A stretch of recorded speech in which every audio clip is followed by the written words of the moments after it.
website that has a lot of social network integration, aggregation, sure, video sharing, shopping, Facebook, MySpace integration. Right. Sounds like Drupal's the way to go. Oh yeah. Where do I find a developer? I'm not going to pitch myself because I'm knee deep in a big. Throw out some names, some good names. Okay. Well, again, it depends on your budget. Are you local in town? Local, yeah. Okay. Four Kitchens Studios, I think, is one. Yeah. They're Drupal guys. There's a guy from Ben Frankie, I can't pronounce his last name. He's speaking here today. He runs a Drupal shop here in town, and he's very knowledgeable about that sort of thing. Yes. I can never pronounce it. Yeah. Yeah, he's a guy, they know Drupal pretty well. If you go to the Drupal website, there's actually groups, like there's a tab or something on the right-hand side that's groups. There's an Austin group of about 120 members. There's groups from most major cities if you guys are, from out of town. But that's great because you can log on, register, and just post questions, find other people. A lot of time user groups, there's an Austin Drupal user group. There's a Joomla user group in Austin.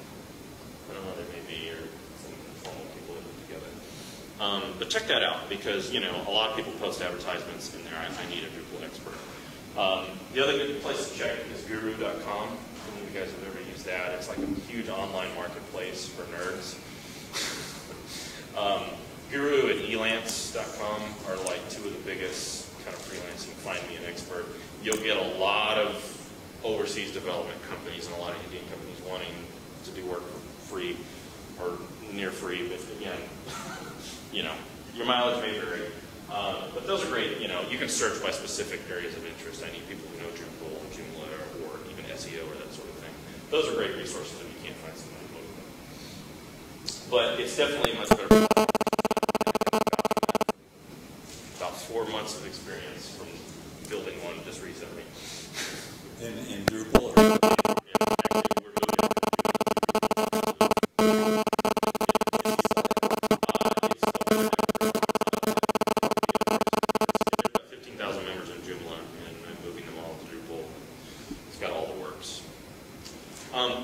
Joomla has some components out there for video sharing, for community stuff. They're okay, but again, if you have some business plan to build the next MySpace, start with Drupal as a platform.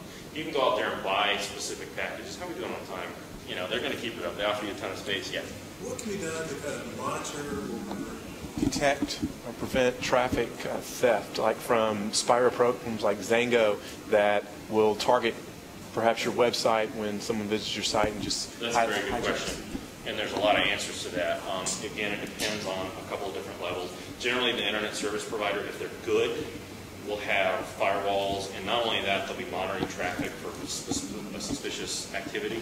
When I say traffic, like there's a lot of attacks that can come in via URLs and that sort of thing. The good ones will monitor that. The bottom line, if I'm running Joomla or if I'm running Drupal, the bottom line is stay aware of updates to everything you've got running on it. If Joomla comes out with security release and the add-on comes up with security release, make sure somebody installs it. Most of those sites get hacked because of poor programming and somebody didn't update something. If I'm running Joomla 1.0 and it's 3 years old, and there's a lot of, you can go to any of these websites of the software you're using, all of them will have some sort of mailing list you can join for like security updates and that sort of thing. Stay on top of it at the very least. Pay somebody to update your site when these things come out. That's where 99% of the hacking comes, is because somebody found a hole in WordPress and they used it to, to hack your server. As a heretic, when it comes to SEO and some of these popular beliefs that have crept into the marketing culture of late, so I may accidentally say some things that are controversial. If I do, close your ears and don't tell the other speakers that Mark said this. My caveat is these are my beliefs, this is what I've found through my experience. And as soon as we get to the PowerPoint, you'll see kind of what I'm talking about. So, as I was working on my presentation this morning at about 2 a.m., which of course is the time you work on presentations when you're giving them at 11 o'clock the next morning, interestingly, I was surfing YouTube, watching videos, and I had an emergency.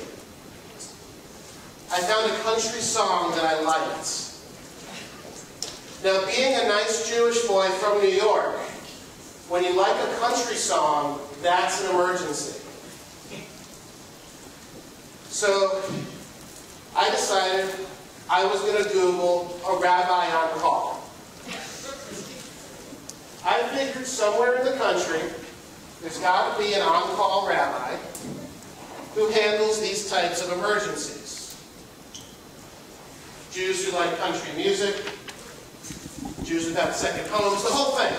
So I Googled rabbi on call. You know what I found? Anybody else? Someone's Googling it right now. There is a physician in Idaho named Dr. Thomas Rabbi, and he is on call this evening.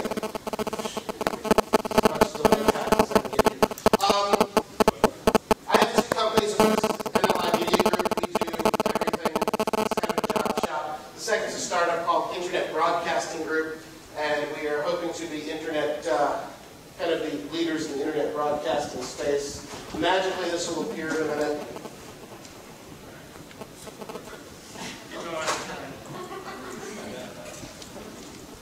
Because, you know, as a well-prepared presenter, my notes are also my PowerPoint.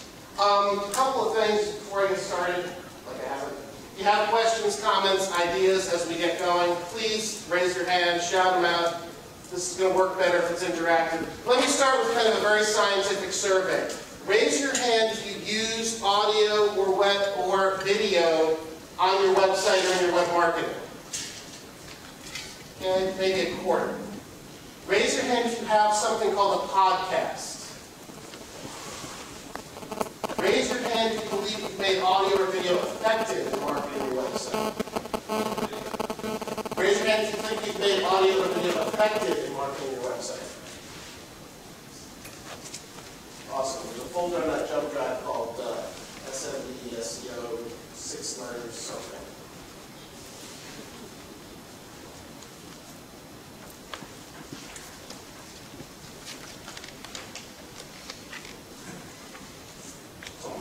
Okay.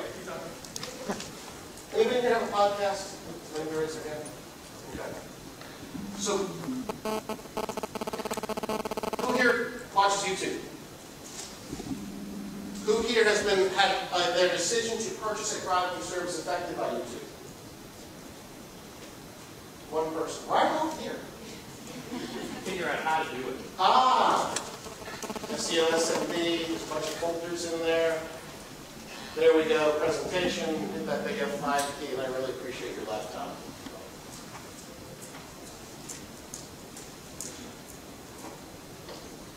Magic. Luckily, we've only wasted 5 minutes. Streaming audio. Who knows what streaming audio is?